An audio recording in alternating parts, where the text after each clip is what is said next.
All right, everybody, this is it. Everything is coming down to today's reveal stream. The thing that everyone in the Destiny community, but even people that have left the Destiny community, maybe you've stopped playing Destiny over the past, year or so, they all want to know, is there a reason to come back? And it's going to be Bungie's responsibility to give us that reason. It's almost like a D3 moment without it actually being a D3 moment. But we're going out of our system. We're also dealing with the 9. We'll see, man. Okay, opening with a trailer. Cancel that prediction. And shadow is silence. That silence breaks. I am summoning you as a new age begins.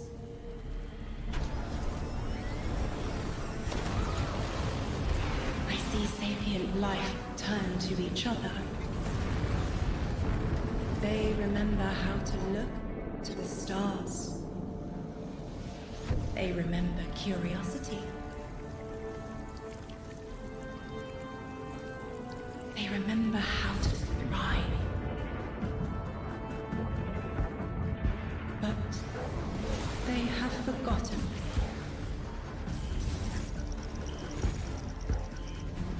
They forgot we were here long before the Traveler.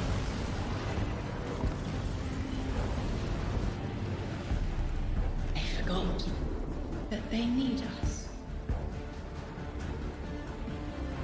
But they are fated to remember. I will remind them. I'm sure you will, but not through me. Find someone else.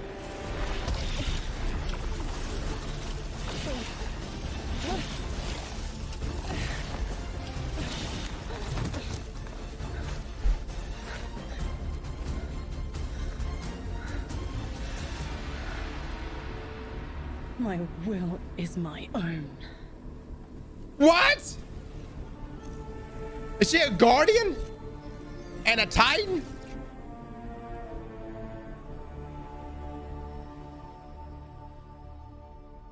All right, everyone, hello and welcome here to Bungie HQ in beautiful Bellevue, Washington.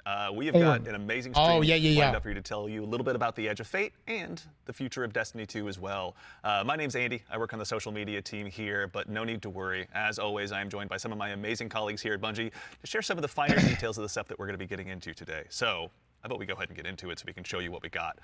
Starting first with this gentleman on my right and to your left is someone that you've probably seen if you've tuned into our streams before or Vidocs, the one and only Mr. Robbie Stevens, Assistant Game Director here at Bungie. How you doing? I'm doing great, Andy. It's always a pleasure to spend a day with you. Yeah, it's been a nice time, honestly, hasn't it? Yeah, well, always. To that end as well, for anyone that doesn't get to hang out as much as we do, can you tell everyone at home a little bit about yourself and what you do here? Yeah, sure. So I'm one of the creative and game directors for the game. So that means like I'm a vision holder and I work across the entire Destiny team with people like Allison and Dylan on the couch here to chart a new course for Destiny and a new future for the game, and just incredibly excited to be sharing with everyone today of what we've been up to. Yeah, can't wait. We've got a big show ahead, so thank you for being here. Yeah, of course. And of course, as we move, right on down the line, someone who again has also had the good opportunity to join us on these streams as well, and is now firing some finger guns like a pro.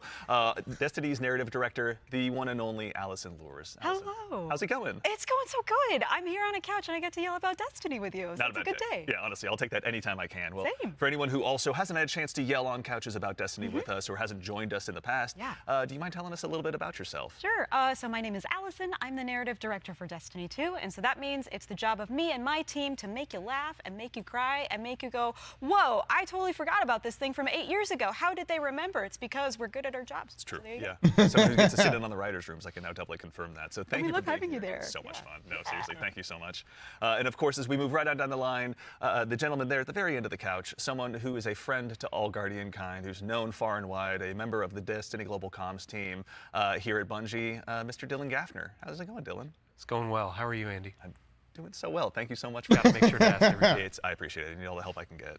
Well, to anyone out there who may not have accosted you on the wild world of social media or is just somehow meeting you for the first time, do you mind telling us about what you do here at Bungie? My name is Dylan Gaffner, formerly community team, where we would go out, collect your feedback, translate it to the dev team, and then bring their information back to you, kind of be that middleman. Now I'm on global comms, so I'm going to be in more of like a puzzle piece organization stage of what do we talk about, when do we talk about it, why do we talk about it, and then just making sure we get the information out to all players. Yeah, well, we all appreciate it. Thank you for always being the voice of the player inside our Good crew, man. Appreciate Good it. crew. Thank you.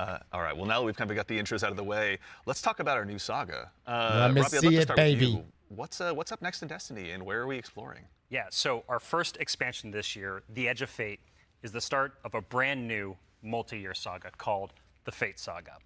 And so we want to tell a story about something older, about the nature of fate itself. Are we bound by it?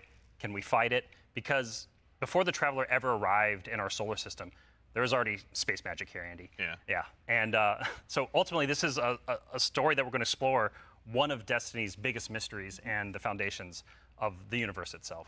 You're talking about the 9, aren't you? Who told you? I think it's subtle. How did I you know. guess? I'll Yeah. set you off. We did such a good job with this secret. We buried that lead, didn't we? Yeah. Just a little bit. That's, but I mean, to that end, so who, and maybe more appropriately, what are the 9? Yeah, so buckle up. In the simplest description possible, the 9 are extraordinarily powerful beings that have been in the solar system for way, way, way, way longer than the Traveler. We can think of them as being kind of connected to each of the major celestial bodies in Sol. So that's each of our 8 planets plus the sun. Sorry, Pluto. It's messed up. Didn't make the cut. All right, fair. I don't make the rules. Yeah, there you go. But the important thing to know about them is that this is why we're going to be so focused on the solar system for the next saga. We want to ask questions about our home that we've never asked before. Yeah. So when it comes to the 9, obviously, Eagle-Eyed Guardians have R.I.P. been able to Pluto. references to them for quite some time, whether it be outright ominous or a straight-up game show in some cases. Can you tell us a little bit maybe about what we should expect from them? Expect to be surprised. We're, like you said, the lore of the 9 really ranges from like Star Horse infinitely neighing to the 9 doing genuinely awful, awful things in our lore. And so the important thing to know about them is that the 9 are individuals. This isn't a collective. It's not like a hive mind. Each of them are kind of their own being, their own person in the loose definition of a person. They have different wants and desires. They can ally with different members and fight with different members too. In the words of one of our characters really early on, there are aliens, and then there's aliens, and then there are aliens, and that latter one is what the 9 are qualified as. Fair enough. All right, so beings of obviously immense power, something that the Guardians have gone toe-to-toe with in the past. We've even faced off against the very embodiment of the darkness itself. Yeah. What could be tougher than that? Yeah, so this is something that we think about a lot about, because ultimately the 9 seek to free themselves at no matter the cost to humanity. And because they're extra dimensional in the ways that Allison are describing, they're not bound by the same rules that we are, that we've really experienced before in the game today. And so humanity and the Guardians, to many of them, are ultimately just bugs that can be squashed on, that they don't really care or think about beyond, achieving their ultimate goals. So. Yeah, I mean, like, for the last 10 years, Guardians have really just been making their own fate. Yeah. I mean, so the 9 is challenging that. How are we going to deal with it? Yeah, whether we like it or not, the 9 have a plan for us. And like you said, Guardians are really good at making their own fate and going out and deciding who they want to be. But what happens when them deciding to make our own fate is exactly what our fate is? Like, what if that was the plan all along? These are extra-dimensional beings. That means they perceive our reality in a very different way and can interact with it in a very different way. It's like they're a move ahead in chess. Weird. What a reference. But you were mentioning, obviously, the Fate Saga. Is Nobody the say subject it. Today. How long Nobody do we say expect it. the Fate Saga to last? Yeah, so the Fate Saga is going to play out over several years, and ultimately Stop. we know where we're driving the car. We know where we're going with it. But the conclusion of the Edge of Fate itself Oh is my going to leave God. you with more questions than answers, and it's going to be the catalyst into this new multi-year saga. Because we really want to return Destiny to being a game about big questions, right? And so the way we think about this is about pouring jet fuel into the speculation engine of the game. So we're going to be revealing a lot of ideas, a lot of concepts, and many of them we're not going to be answering immediately, because we're going to be telling the story over multiple expansions, and we're going to be giving you those expansion beats more times than we have before in the past. And so the Year of Prophecy kicks off with the Fate Saga, and with it, humanity is now set on a collision course with this celestial pantheon of the system that has been here for a very, very long time. And so the Edge of Fate launches on July 15th. And then the second expansion of our Year of Prophecy is Renegades, which comes this winter. And then later in 2026, we've got Shattered Cycle and The Alchemist. It's a lot of stuff. Yeah. A lot of exciting beats. And so, again, the Edge of Fate is just the beginning of this long journey of this awesome vehicle we're all jumping into and driving together, and it's going to take us to some new places. Interesting. That's exciting. Okay. So with regards to the Edge of Fate right here in front of us, you were also nice enough to bring the class something today. You've got some gameplay with you, right? Oh, yeah, we got some clips. Oh, yeah. Yeah, we should show those off. It's a doozy. Let's check it I out. like the present. Let's check it out.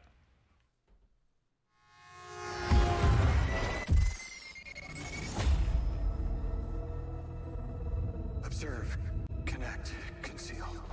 Guardian, I had a vision. Conform, comply, return. They just wanted to show us disasters. Observe, connect, conceal. I'm not human anymore. Return, conform, comply. No one else should know what this feels like.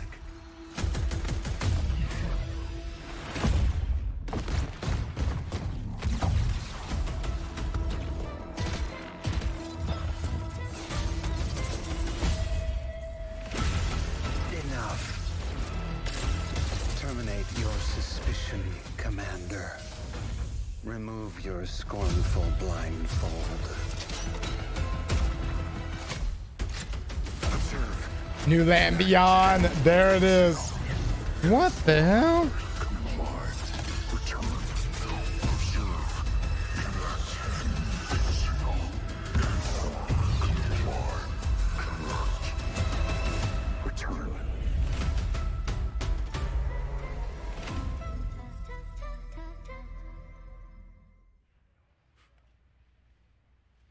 All right, that gives us an awful lot to go ahead and continue to dive into. And here to help us Guardian go ahead just and turned explore into a little bit more of ball. it, everyone, you probably noticed we've been joined by someone new here on the couch.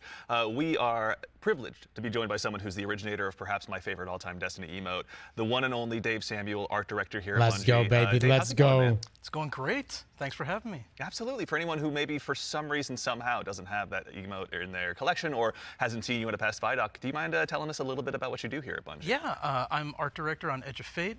I work with the art team to visualize the narrative and design and kind of bring it all together. It's a lot to bring together. Thank you very much for being here today. Yeah. So with the Edge of Fate, it's obviously the first love this guy. expansion in the Fate Saga. Allison, I'd love to start with you, actually. What can you tell us about the Edge of Fate? The Edge of Fate begins with an invitation, and we are invited along with a very specific group of people to a location, to a moment in time for a very specific reason. Very specific purpose. Very specific reason and purpose, yes. And the place that we're going to is called Kepler. And so you may be saying, now Allison, hold your horses You read my 1 mind. second, Yeah. because the Kepler I know is the one that's way outside of our galaxy. What do you mean we're going to Kepler? And I say, like, dear friend, didn't you know if you look inside in Destiny's universe, the Oort cloud at the edge of the solar system, you'll find a little planetoid that also happens to be named Kepler here in the world of Destiny. And that's where we're going, to Kepler. Super exciting. And this is kind of a, Robbie, we were talking kind of before the show, this is like like a first taste of something new, right? Yeah, so what you're seeing here is us just trying something new. We're expanding the universe of Destiny, creating new mysteries to uncover. This whole destination is about exploring a labyrinthian world that took inspirations from things like Dreaming City, exotic missions, dungeons, and it's wrapping it all through a Metroidvania expired experience. And so at the heart of all of this, at the heart of the Edge of Fate, is a player-driven exploration and discovery of an exotic world with brand new abilities. So actually to even just maybe dig a little bit deeper, like how is the Edge of Fate going to be different from past expansions that we've made for Destiny? Yeah, so at the global scale, when we're thinking about expansions and the Year of Prophecy and the formula of Destiny expansions going forward, first off, we're doing 2 expansions a year instead of just 1. And think of each of these expansions as a little bigger than something like a Rise of Iron from D1. And so both of these expansions combined are going to be even more expansion content than we've done in the past. And by delivering 2 of these a year, we're upping the pace of major world and story events that really matter to players and are going to be pushing the Fate saga forward. And so we're trying radical new things with each of these expansions. And so alongside this new destination of Kepler, this exotic world that players will explore with brand new abilities, we also have world tiers. And world tiers allow you to take on a higher level of challenge on the destination in order to extract some of the best loot within the release. But Chad, what's cool about world tiers is as you play through the mainline story and you play through the first couple of world tiers, you're going to unlock later world tiers. And as you're claiming these abilities, as you're exploring the world more, as you're discovering more within the release, you're putting these puzzle pieces together and you're figuring out how to solve all the mysteries on Kepler with different ways. And so you might play a puzzle in one way, a mission in one way, and when you're in these higher world tiers in the post game, you can start to solve these problems in different ways that you couldn't before in the original playthrough. And so alongside all of this, we're also going to have a ton of quest content that we're rethinking about how we use within the game. And so on Kepler, there's some non-linearity within the destination itself. And so with a lot of our side quest content that is related to the critical path, but you don't have to play it. It's there for you to explore. It's driven by your discovery of the world. You're out in the field, you discover something and you pick it up, and that's going to help you explore the characters in the world of Kepler more and go deeper on that story. And so, yeah, again, this is all about us just looking at the formulas that we've been building in Destiny over the last 10 years, and some of them are really strong, but they're due for some experimentation and some radical changes. And so that's what we're seeing here with the first taste of the Edge of Fate. Very cool. Yeah. I love everything you just said. I was a little distracted by some of the gameplay we were showing, like exotic sniper rifle, I think I saw, kind of recognize that. Oh, yeah. Some enemies with a couple really cool twists, like, okay. Yeah. But then also there was a Guardian that turned into like a lightning ball. Yeah. Yeah. So there's multiple new abilities that your players are going to be able to discover on Kepler that's going to make them navigate and look at the world in different ways. But the one you're talking about, Dylan, we see it as our premier ability, the crown jewel of the release, and that's called Matterspark. And Dave has joined us, and he's helps us take the vision of the narrative and the design and the art and smush it together in amazing experiences. And so I think Dave should talk to us more about Matterspark. Yeah, please. Yeah. So there's this new source of energy on Kepler, this strange dark matter. So the Guardian binds itself to the dark matter using the arc powers within. You can think of the dark matter as like a medium, and the arc as this catalyst that will allow you to completely change form. Transforming into Matterspark lets you squeeze into tight areas, race around areas, jump over stuff, and it also allows you to turn into this basically electric rolling ball of death. You know what it reminds me of, Chad? Reminds me of a Diablo. Obviously, you know the little power-ups you get at the towers? Big part combat, but I mean, even just in addition to that, to look a little bit, wider, like how did the Matterspark ball kind of influence the world that we're going to be inhabiting? Yeah, the team really had to rethink what it means to build a destination with these abilities in mind. Yeah, the Diablo totems. A simple hill becomes a ramp to get to a new space. A crack in the wall, it basically will reveal a whole new area to explore. It's also a new way to engage with enemies. Instead of taking a bunch of enemies head on, you can find a Matterspark pad, transform, turn into this electric ball of death, and then just start racing around the arena, dash over their heads, and flank from behind, and then really give the House of Exile on Kepler a bad day. As well, we should. It's a good day for us as well. Oh my God! He dropped the platforms so that he could go across. Are a mix of dark matter and our Guardian's powers. So we have the relocator cannon, which is Metroid. This new fallen dark matter tech mixed with void. This is going to allow you to bypass laser walls, use these cascading relay networks, and just basically teleport around the world. Another ability that we have is Mattermorph. This is dark matter mixed with strand, allows you to manipulate the environment.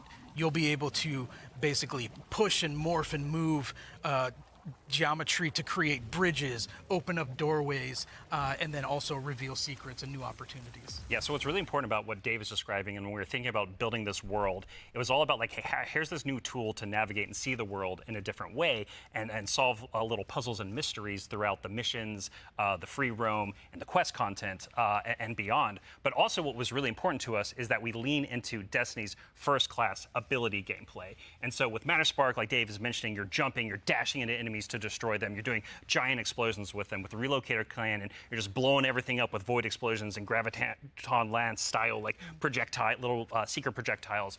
And then what's really fun about Mattermorph is you can just be like throwing these strange shurikens basically to just like delete an encounter before you then like start to morph the environment around you and move to the next area. And so it's just really exciting I'm incredibly excited about watching players just like solve puzzles and fight encounters in ways that like we don't even expect yet, and see how they take on the destination. And just like I really want to emphasize, you're going to be upgrading these, and when you get into especially the post-game experience, it's going to unlock, there's something unlocks with Matterspark that really changes the way that you can play through the entire destination. Yeah. So when we're talking about dark matter, Yes. We have darkness abilities like Strand and Stasis already. Like, how is dark matter different? Yeah, so dark matter and darkness are two completely separate things. They're completely different things. But dark matter does exist in our world. In the world of Destiny, we know it as being tightly connected to the Nine. It's what the Nine are actually made out of. In our world, dark matter is invisible. You can't really see it. And it wouldn't be very fun to make a destination where there's an invisible thing that you can't actually see. So lucky for us on Kepler, there's a bioluminescent microbe that allows us to see all of this substance that's impacted this world so much. It allows us to see how it's impacted the plant life, how it's impacted the behavior of the peoples that we're going to encounter. And we can see how it has been able to bring these things that are kind of unstuck in time into this current location. I do have to put on my drifter hat for just a second and, like, what does it smell like? What does it taste like? Oh my God. Dark matter smells and tastes like bleach and math. Yeah, it's true. Cannot wait to get that chip flavor. Yeah. Get it with a sandwich today after. It's zesty. Yeah, it's really good. Actually, so on the topic too of stuff in the trailer as well, we heard someone talking there. Can you tell us who that was? Sure. That was Lodi. Lodi is a new character that we're introducing in Apollo. Not in Apollo. We're introducing him in the Edge of Fate. Yeah. I want to give a special shout out to Brian Villalobos, who portrays Lodi and does a spectacular job. This character is fascinating. He's kind of a fish out of water, but the fun thing about tropes is to kind of put a twist on them, right? Glad? So what is that fish that we pulled out of the water? Looks like Glad with glasses on. Qualified fish to be pulled out into the air. Down for anything. It's down for anything. Yeah. And what if that fish was kind of made to be pulled out of the water? I don't want to give away too much because this character is way more fun for the players to figure out what his deal is. But I will say that Lodi is very, very far from home. Very fair, very exciting. So, I do have to call out too, before we started this, you and Robbie were talking about how Lodi is like a notice me character. Oh yeah. Robbie wanted a senpai. I did. Yeah, I wanted someone that I just wanted to spend a bunch of time with on this new adventure we're going on. Yeah, a friend that we can look up to. Yeah. right, yeah. Notice me. Notice me. Lodi. Yeah, of course, it writes itself, will. or rather Allison does. So with regards to the characters as well, so is it a whole new cast of characters in the Edge of Fate? No, we're going to see some new faces like Lodi and other characters, but we're also going to see some familiar ones too. Ikora is here. The stakes are high enough that she's here investigating what's going on. And as it turns out, in one of our major mysteries, she's kind of at the center of it. She was invited here, as was Lodi. Same as we were. All of it's kind of tied together. Very exciting. So the way, if I can, please, like the way we think about this is about all these characters. Their fates are intertwined in some way. There's these puppet masters that have been pulling the strings for a very, very long time in order for everyone to get here at this moment. And so, as a guardian, at this moment, what would we decide if they're fight your fate? Like that's what we Are we think about. time For these traveling? individuals, that's what they're going to have to go through and determine about how they can stand up to this new conflict that is surrounded by the Nine, because they are fated to be here, and what does that mean for them, and what does that mean for their future and the future of Soul itself? So with regard to these new characters and this world we find ourselves in, was there anything about that setting, or in particular, that really influenced the creation, rather, of this world that we're going to be inhabiting? Yeah, I'll give you a list of fun facts. First off, if you've been paying attention to Destiny over the last week or so, you already know that there's been people on Kepler for a long time. That's an old-ass computer that you were putting those numbers into. We also know that the Vex are here. They're studying the Nine, because it turns out the Nine can do something that the Vex can't. As Dave mentioned, the House of Exile are also here. They've become fixated on a being that they call the Giver. And kind of most importantly, the dimensionality on Kepler is really thin. So the 3 dimensions that we can know and see and touch are very close to the realm that the Nine live in. And that means some things from Earth's past have been yanked into Kepler's present. Exciting. Nice. Yeah, I mean, so we've been talking about invitations throughout this, and we need to call out an invitation that's actually going to be waiting in the game after this is over. Rite of the Nine begins today. Yeah. So I believe we have a trailer to show. Yeah, you were nice enough to bring a trailer along. I'll go ahead and give it a look really quickly. Yeah, let's do it. Yeah.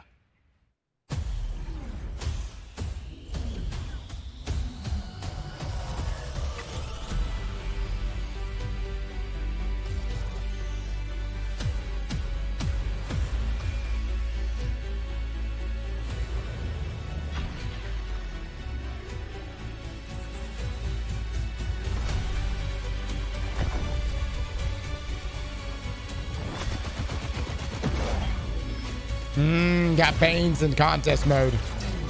Les, you better be bringing it today. Ooh, all right, all right.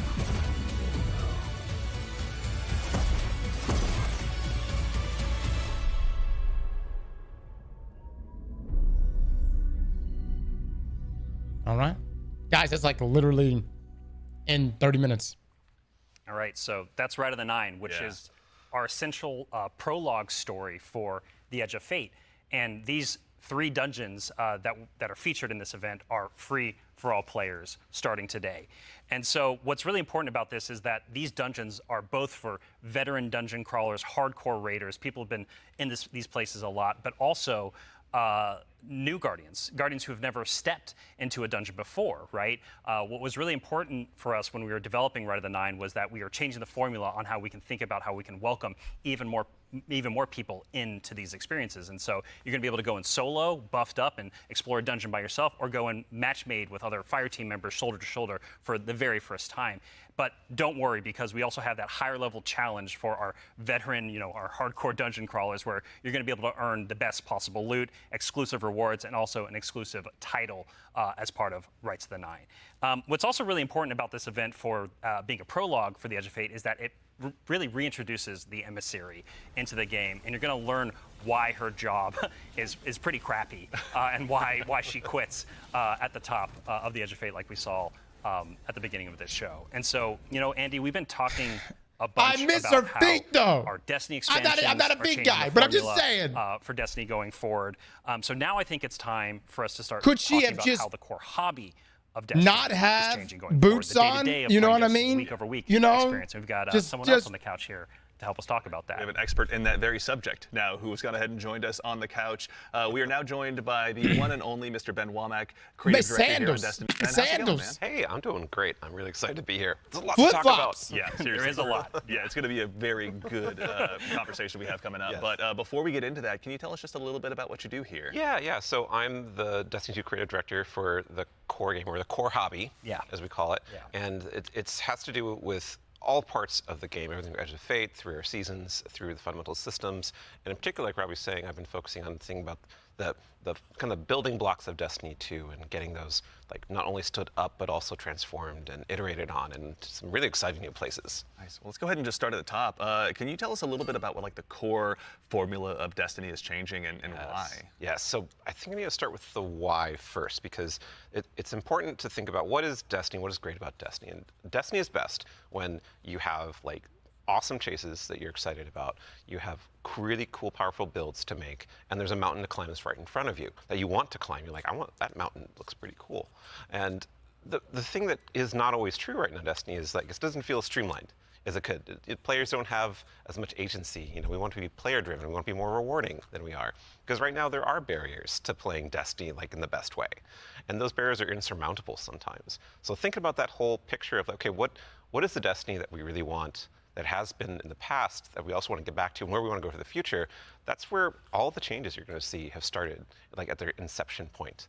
So it's a big piece of the pie. Massive updates coming across so many systems of the game, and this is like that. We're just getting in, digging into the surface. Yeah. I mean, to that same end, then, how are we making it easier? Pardon me, to go ahead and just get straight into the fun. Oh no, let's do it, because that's exactly what we want to do. Yeah. And the first thing you're going to see when you log into Destiny with Edge of Fate, you're going to log in your character and see your ship in orbit. It's going to say, it's not going to say open directory. It's going to say open portal. And the portal is our new front page of the game. We're trying to get you to the fun as fast as possible and as few clicks as we can. We even have Edge of Fate there in the corner, so that it's right immediately there. No fumbling around with the map to get to it, really. And we're also taking other big parts of the game, the ritual game and for seasons, and putting them into these ops categories. So the idea is that we're having these different ops for different moods.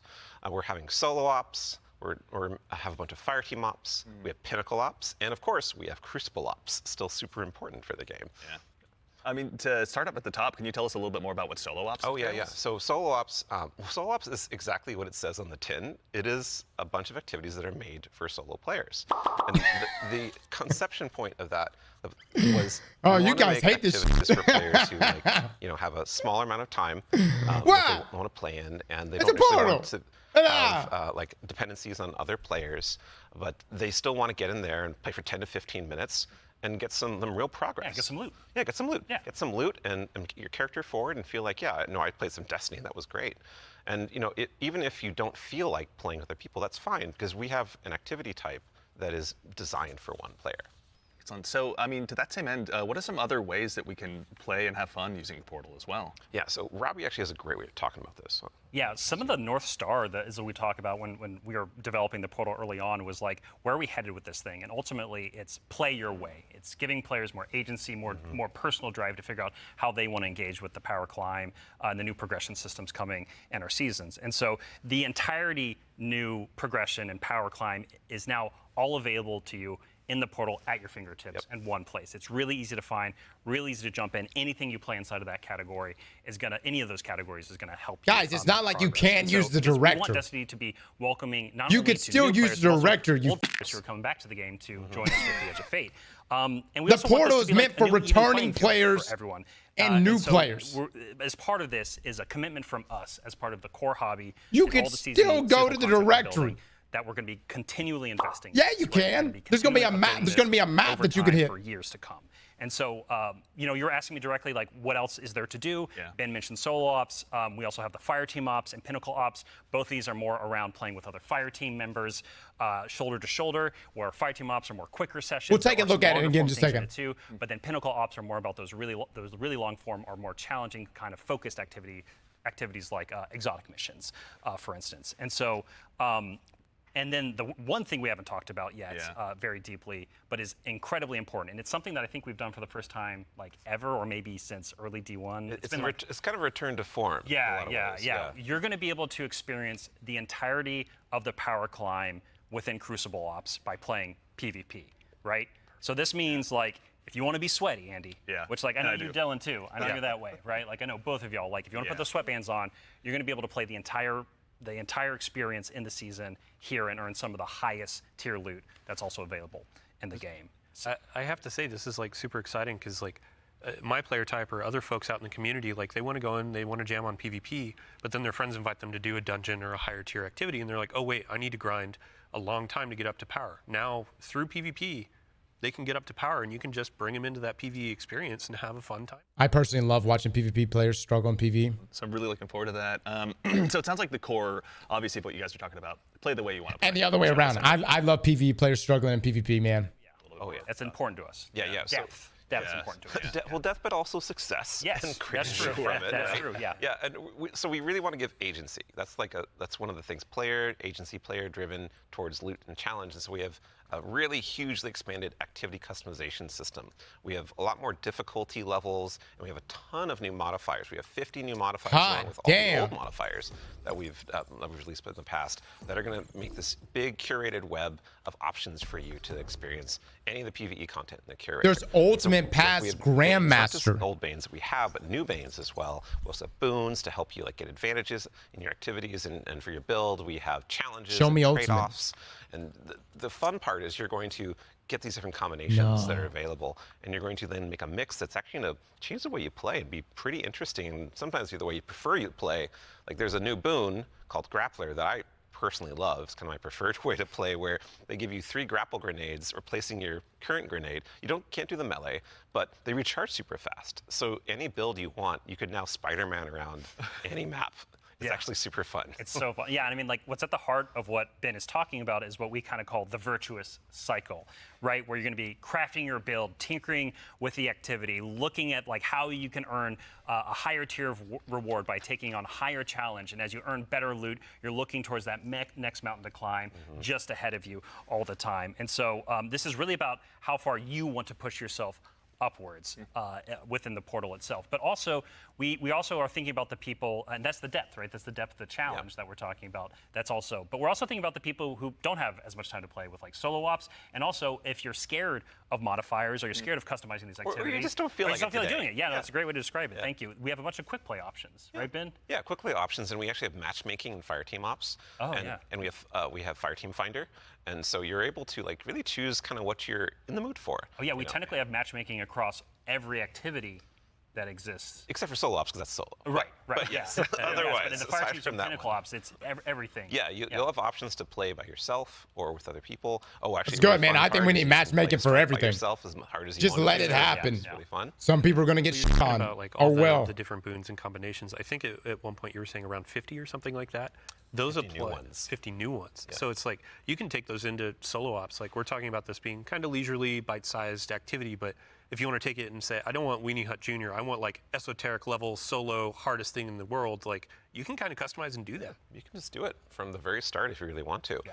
And depends on how deep you want to go. Yeah. Really. Yeah. And the point is that you're going to like stretch that far, and we want the reward to feel like worthwhile. Yeah.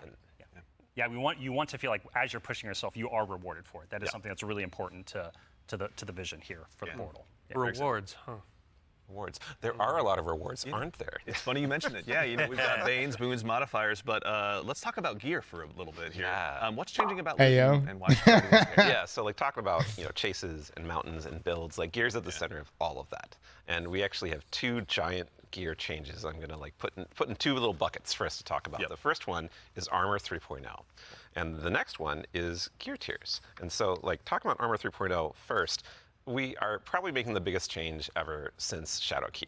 It's huge. The system. It's enormous. It's a huge change. Yeah, so like we're adding set bonuses, which is a long requested feature for all the new armor. Oh my God, look at this, guys. At Edge of Fate launch, and we're redoing all the stats. They're changing the names up too? Now like exceed 100. Just stupid proofing this. Go beyond 100 for extra bonuses. Armor set bonuses. Every single piece of new legendary armor that drops is 2 going to and have 4 all the energy pieces. filled in, so you can build crafting right away.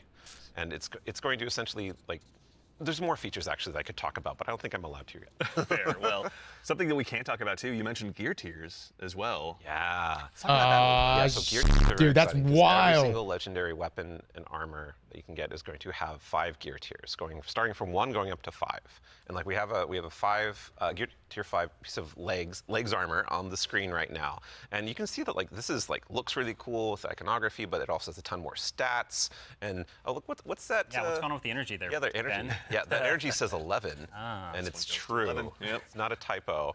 Like energy is going to 11 for higher tier armor. And so if you want that for your build crafting opportunities, it does like give you some new options you never had before. You're going to have to challenge yourself to get more higher tier armor and keep on going to get yet more higher tier armor to get those options. Yeah, and this is also not something that's just relegated to armor, right? When it comes to weapons, they're obviously getting their own refresh as well. Yes, What's Destiny without chasing some? You read my mind. Yeah, like weapons are part of the player identity. Some people like have a gun that they love. You got fashion, and then you have gunplay. That's right? true, though we do have fashion for your guns a bit now. Hey. well, so because once you reach tier 5 for your legendary drops, you're going to be getting tier 5 weapons, and those have unique shader treatment. It's like essentially a completely different look that's going to immediately identify it to you and others that this is the look at all the highest enhanced tier perks of this drop that you can get. Oh it's gonna my show God. on the weapon, it's going to show on the icon. It's even going to show when you kill enemies with that weapon, because there's unique kill effects for tier 5 weapons that you can turn on or off if you don't want it, but your gameplay will like show that, no, yeah, the weapon that is being used is like the highest tier you can get. Yeah, Giver's Blessing, which I think we have on screen right now. This is one of the Kepler auto rifles, and I cannot put this thing down. It's so good. Yeah, when we're playing through the Edge of Fate right now, and it's what's really exciting about it for me is that like when you see that tier 5 drop, like you know immediately that's better than like a tier 3 or tier 4 weapon that you have, right? And I think that's when we talk about making Destiny easier to just jump in, find the fun, make it accessible, but also create more depth. Yeah. You know, this is what we're thinking about. It's like how can we just make immediate, like you understand, like okay, this is probably better than the thing I have right now, depending on what gear tier it is. Yeah. I mean, that's a good example of how much time and effort is being put into these game systems to make them more like approachable. Change can be scary. There's a lot of change that's about to come to the game. We're Armor 3.0, we have so many new boons, we have a bunch of new stuff. And after 10 years of Destiny, this is going to flip some stuff on its head. So, I mean, we're going to have a bunch of blog content. We're going to have interviews with Robbie, with Ben, with more folks across the team that have been working on this. And then we'll also be elevating our creator community when they're creating guides, all that kind of stuff. It's going to be a fun time. But ultimately, a big shout out and thank you to all the folks that have been coming into our studio, giving feedback early on some of these systems so they can be more approachable. And we're looking forward to all the feedback that's going to be coming after launch too. Like this is again one of our first steps into something, and then the community and we are going to build something amazing. Yeah, and I can't stress enough how much feedback we've gotten from the community summits we've been running stuff, guys. over the last year Good for the stuff. Edge of Fate, and just people reaching out to the community teams and others to us. Like your feedback is invaluable. So like seriously, like thank you so much. We're making this game together ultimately. Yeah, it's incredibly important part of the process. Like I don't think we would be able to make what we do without it. Yeah. Working with the community is obviously a core part. Dylan, huge thanks to you and your team, obviously, for helping to lead that charge. And in advance for the big blogs you get to write. And then also our social media team will go ahead and get out the door. So go ahead and give us a follow. I think, Ben, you were saying you wanted to try to break the record for longest twid? I'm more predicting we are. Yeah. So it's not about try, it's the state of things. It's going to be a multi-month journey as we head towards launch. So. Yeah, be a good time. But, you know, we've been talking a lot about the core Destiny hobby. How does that extend into like how players are going to experience like a full year of Destiny? Yeah, so we've been focusing on improving and changing the formula of Destiny in multiple ways. And so progressing through the Fate Saga is going to be more meaningful with 2 expansions a year. We've been talking about how focusing our seasons and the Renegades. core hobby of Destiny and that commitment to continually updating it. And in addition, we're going to have 2 free major July updates 15th, by the way, Edge of between Fate. each of our major expansions coming in the Year of Prophecy and beyond. And so ultimately that means there's 4 big beats happening in a year, 2 expansions, 2 free major updates between those expansions. So what that means we're not doing is paid seasonal content anymore. We're not doing separate seasonal storylines. And this also means we're not building a bunch of activity content that basically just goes away and is less meaningful to the game after 3 months. So we're instead focusing all of that effort that used to go there instead into building up the core hobby of the game so the core hobby stays fresh and exciting, you know, year round. And so ultimately, this means no more paywalls for seasonal content, and also these major updates themselves that I'm. That's good. It needed to happen, right guys. The size of them, roughly, and the inspiration for them, we're thinking about. Too like many Into the barriers, Light. man. Okay. So when you say like Into the Light, for folks that aren't out there, like what for a major update, how big is that? Like how do you encapsulate that? So when I say Into the Light, a lot of this is like the inspiration of what it was. And with Into the Light came a really cool theme that wrapped around all the new stuff we were building within it, but also a lot of the reprise stuff as well. And also, you know, with it came Onslaught, a new type of activity. It came with reprised exotic missions and a rethinking of how we could do like a rad style event, a raid event with the Pantheon. And so for our first major update coming a few weeks after the Edge of Fate launches, we've got Ash and Iron. Right? And so with Ash and Iron, we're going to be returning to the Plague Lands. Returning to the Plague Lands, can't wait. It's going to happen. Plague Lands, baby. And so that story is going to pick up from where we left off, from the Edge of Fate. And with it, we're going to have a new activity called Reclaim, a brand new exotic mission, new types of terrible day for my voice to be going out. First time, as well as, of course, what's Destiny without loot to chase? We've got new gear, new rewards, and 2 new exotic weapons as part of Ash and Iron as well. And again, this major update and the season, all the seasonal content going forward is free for all players. All the activity content that exists. Chat, remember what I said. If the red subclass actually go doesn't come out deeper on Edge of Fate, what are some of the cool things that then we're I going to don't do with the season that's launching? delete my account. Yeah, Ben has been working on this space for the team for a while now, so I'm going to kick it has to be when Edge of Fate drops. We're trying to make any time the best time to hop into Destiny. You know, and one of the ways we want to do that is we want to invest in events that are like accelerating the game and enhancing every part of the game. Yeah, pull up the clip. New cool stuff. And actually, we've been working on this so long, we actually have some new cool stuff coming before the Edge of Fate. It's a special little treat. Yeah, special little treat. So this Friday, you can play a little event, maybe you've heard of it, called Heavy Metal, which is Tanks vs. Briggs, a new PvP mode. It's super fun. I would kind of wish I was playing it right now, not gonna lie. But the thing that people at home don't know is we have a new reward. That's a unique thing in Destiny if you invest in this event, if you go and play it. And it is a free-to-play event. So this reward is free to play. It is a new combat vehicle that goes in your Bricks are wrecking, man. If you will, called the Griffin. And this is a really cool, like, combat-ready Data vehicle Foundry. you can take anywhere. You can summon a sparrow, you can summon it and use it to fight your enemies and just have a really good time. And there's some really cool build crafting things with this vehicle that I don't want to spoil right now, let people discover, but I'm super excited for it. Build crafting from a ride sparrow? those skimmers forever. Well, I mean, we've been saying, like, what was it? Skimmer is Flash and the Griffin is Splash. Hey, there we go. And the dad joke quota has been met. We got to get one in. Absolutely, yeah. But that's not all, right? Man, like, you've got more for us, don't you? Oh, yeah. So, like I just said, there's more events that we've been making. There's one that's going to happen right after the launch of Edge of Fate. It's called Arms Week. And it's a 1 week long event, and you're going to be focusing on one weapon archetype in Arms Week whenever it comes around. And this one is going to give you a new legendary weapon of that type. It's going to have some volatile mods that are there for the week that are going to be super interesting and fun to play with, and some focusing you can do. But there like is a a problem when you yeah. say this event is going to be about weapons and about using them. Yeah, you got to have a place to test all that out. Right. And so I mean, I've been doing that in EDZ this whole time, and I'm the rest of you. Those poor dregs. Right. Yeah. But there is a new way now. We have a new feature, a long requested feature that is being added to Arms Week. It is the shooting range. No! The shooting range is being added to the tower. It is a now permanent addition to the game with the launch of Arms Week. We're not taking it away. You can go there and you can try out everything in your kit, everything about your build. With all sorts of simulations of different kinds of enemies and situations, and it's all real damage numbers. We're done. It's even got a scoreboard. I never have to go back to the Templar again. Your whole raid team can We're get done. The shooting range and trout. Like, see exactly how well you're going to do for some kind of boss. It shows DPS and damage. Yeah, who can do most of the damage, right? Yeah, well, you're finally going to know. So we have a rally flag. It's not just a shooting range. Like, you can go beyond the firing line and use your abilities too. Yeah, you totally can. And like, if you wanted to, you could even take in Prismatic and pop Transcendence and try that out. And well, I think the reason why we're not seeing that right now is because it's a Titan. Yeah, it's a good soldier. Yeah. Standing on that firing line. Yeah, standing on the firing line. All about building that line and standing. Yeah, exactly. A lot of theory crafters are going to have to go ahead and have some upheavals to their Google Docs, I'm guessing.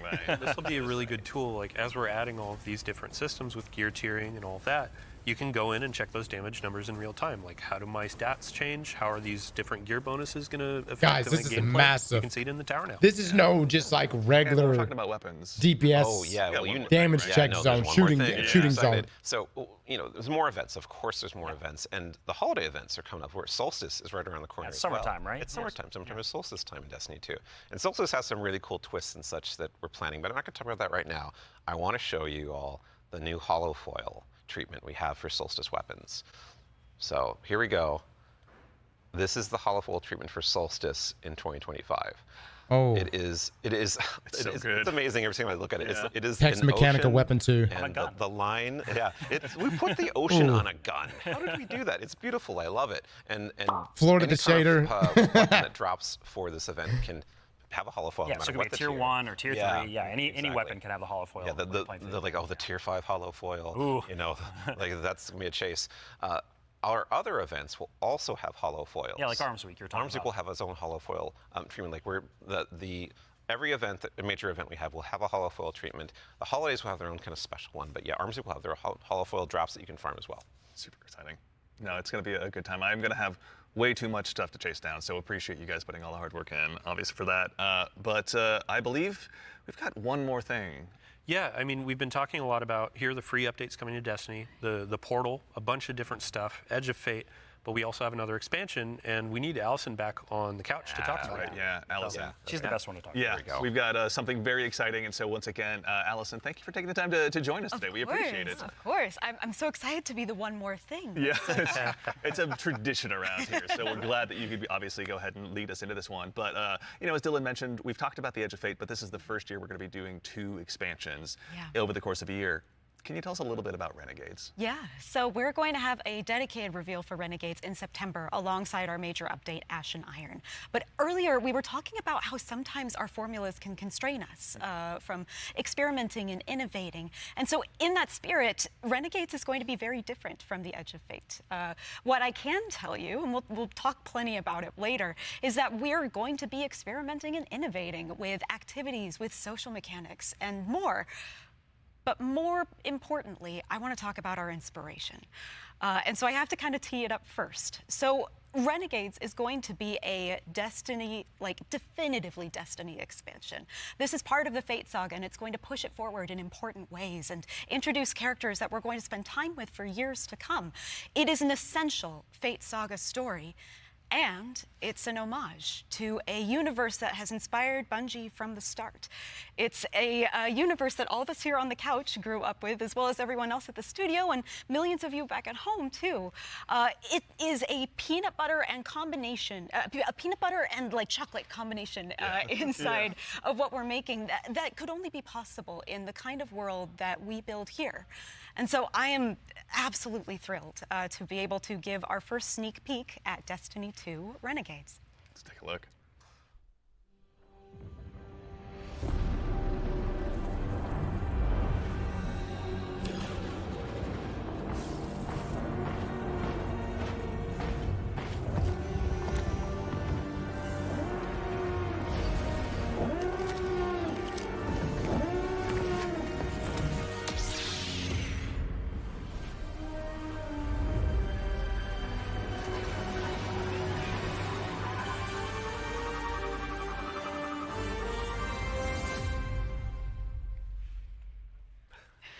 What the f is happening right now?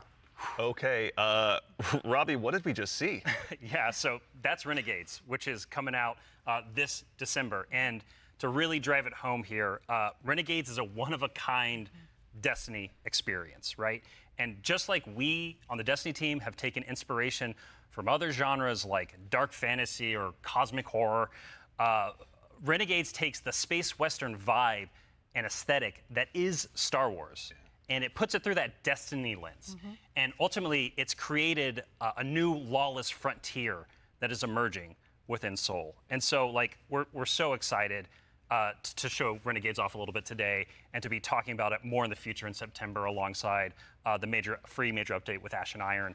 But right now, today, we're focused on Rite of the Nine and what's right around the corner with the Edge of Fate. Absolutely. No, I heard a lot of calendars get marked just now on September, but no, super excited to share more of that in the future. But that actually leads us to the conclusion of today's show, which again, we covered a lot. There's been a lot today. Yeah, this has been a big show, honestly. No, we went through a lot of it. So let's go ahead and quickly double check. We obviously went through. I mean, it must be allowed. They're doing a whole expansion on it. On July 15th.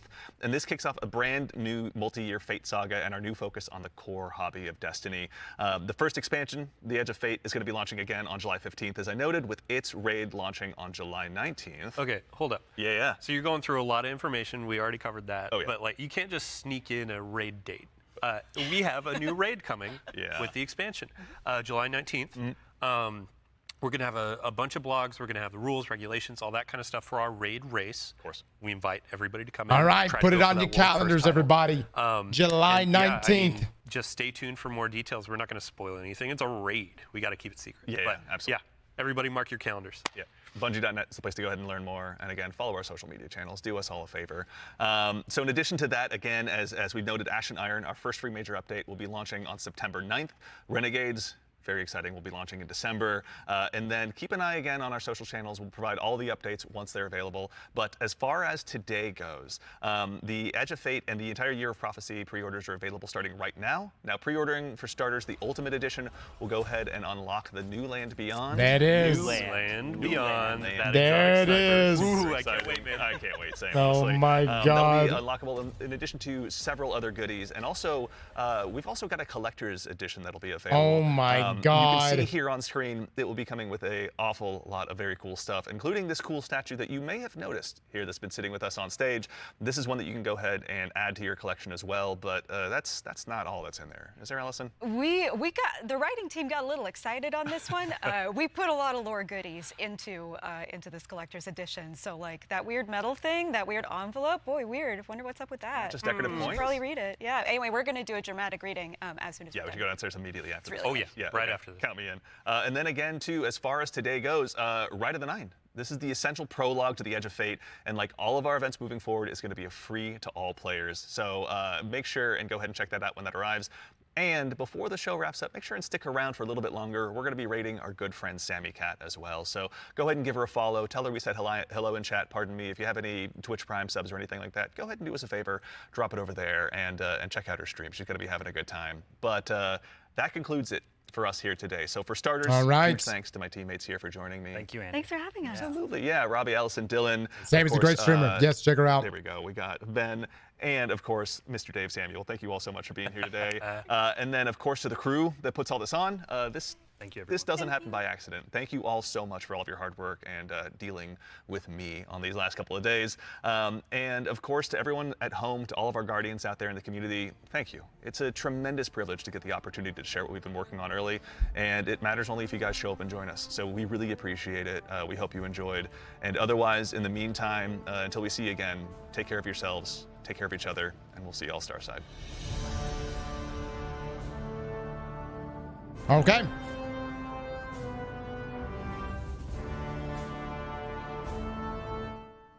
I need a poll right now. How are we feeling? 1 to 10. First up, how in the hell are we getting a Star Wars expansion? Bungie saw how many people bought the ornaments earlier this year and just decided to roll with it. Are you bricked? All right, 84% right now says yes. 85% says yes. 20 or 15% says no. Okay. All right. Let me, I'm going to look back on the video real quick. Okay, guys, we're going to be talking about it. We are going to be jumping in right at the 9s here in just a moment. So I don't want us to get too carried away here. I think the main takeaway for this today is July 15th is going to be the release date, right? And the raid date will be July the 19th. And then we're going to get another drop in December. And then there's going to be, essentially when we would get a new season, there will be updates that also drop, one of which is going to be bringing us back to the Plague Lands, which is pretty wild. I think the most negative you guys were, at least from what I was seeing in chat, was based on this right here, which is the portal. The way I kind of view the portal, guys, is I think we're all going to probably partake in this in some capacity, but I also view it as like a way for new players to just click something to see an item that they could chase and then go after that item. The reality is like when the players are met with the director or the directory, like they're a little confused. And you see you can click world up here. So it seems like we are going to be able, you're still going to be able to choose where you want to go and what you want to do. The portal, I think, for me, is going to serve as a place for solo players, going to serve as a place for returning players that may not, they just want to get into the game and actually play. And maybe this UI could be cleaned up a bit more. Maybe this is not appealing enough, but I understand why it exists. Road is probably the map menu we have at the moment where we land. Yes, that's exactly how I look at that. And then let me get back to the screenshot here. So this right here, content is about to become more difficult, just with all the, you see all the different modifiers and stuff, but it goes past Grandmaster. We're going to have an ultimate mode, and I think it needs to happen. I mean, think about how strong we are right now. Think about how GMs right now, take Inside Terminus, for instance. You can run through that GM Nightfall 7.5 minutes and treat it almost like a strike. So yeah, I'm down for the extra challenge on that. Yeah, we're gonna go take a look here at the website in just a second, and we'll have an entire breakdown. I think the other big change is gear sets. And also they're outright just changing the names for things. So instead of it being discipline for your grenade, it's just called grenade. So I almost feel like Bungie's going through a process of like stupid proofing things. Let me actually back up just a little bit on this. So right here, increases the amount of health you gain each time you pick up an orb of power, reduces flinch from incoming fire while aiming a weapon. Interesting. So some of these stats are they're just outright different than what we have in the game. And then of course we have the gear sets themselves. So we'll go take a look. We'll probably hit the pre-order bonus just so we can play with the new exotic. But this is your content rollout. And I don't know. It doesn't seem, actually seems more. Like it seems like more to me, guys. It doesn't seem like less. I like the fact that they're lowering barriers. They're not charging for the seasons. You know, you've got the Edge of Fate, which will be launching in July, and then Renegades, which is like that Star Wars theme expansion launching in December. You know, the whole idea of originally when we were first pitched everything last year with episodes and everything else is we thought it was going to be more of a pullback in content. But again, we won't know until we're there. But this doesn't seem like a pullback. We'll see though. I think the biggest thing is going to be the one raid, one dungeon. And how that right there, that's the pullback. I don't know what they're going to do with that one raid. Because didn't they say something about like Pantheon style, something that we're going to be getting, I would say in the major updates. I mean, y'all are easily baited every time. You know, yeah, there are people in here that are Destiny fans because they play Destiny. And there are some unique things, actually a lot of unique things that Destiny brings that other games just don't have. Jesus, I got to read all this shit. Oh my God. I'm not going to read this whole thing because I'm being told that it's literally what we just went over. I think the main thing is this. Rite of the 9, May 6th, Destiny 2, Edge of Fate expansion, July 15th. Okay. Paid. Core game updates, July 15th, available for all. Ash and Iron major updates, September the 9th, available for all. Destiny 2 Renegade expansion, December 2nd, paid. Shadow and Order major update, March the 3rd, available for all. Okay. Outside of that, they talk about the Kepler destination, which we already went over. The portal, they also showcase that, which is what we already looked at. So doesn't like it. And then it shows the Armor 3.0 system. I think gear sets is probably going to be one of the biggest change coming as well. We don't have gear sets. The weapons are also going to get pretty wild. The fact that you can enhance literally everything, that's crazy. Shooting range. This is fantastic. Guys, we have a proper shooting range with, look at this. You could choose the different enemy types that you want. You can even, you notice there was like a button they hit where it actually made the combatants shoot you back, or you can make them sit there statically. So you'll be able to test literally everything. What's going to make this even better and put us out of a job is you're going to be able to test things like even damage resistance, which are things that we normally, you know, it's a more difficult thing to test. I see a lot of people are going to probably be, look at that. It looks like a prismatic well right here that you can sit inside of. I think a lot of people are going to be able to take advantage of this, make their own spreadsheets, calculate their own DPS numbers. This is great, man. This is wonderful. And so when I told you guys that my last super damage test video will be the last one, I think I can confidently say, yes, that may have been the last one. Never again, fellas. We are done. We have moved on. It was a good time, but yeah, that's it. All right. Destiny 2 Renegades is some Star Wars crossover. I don't know, man.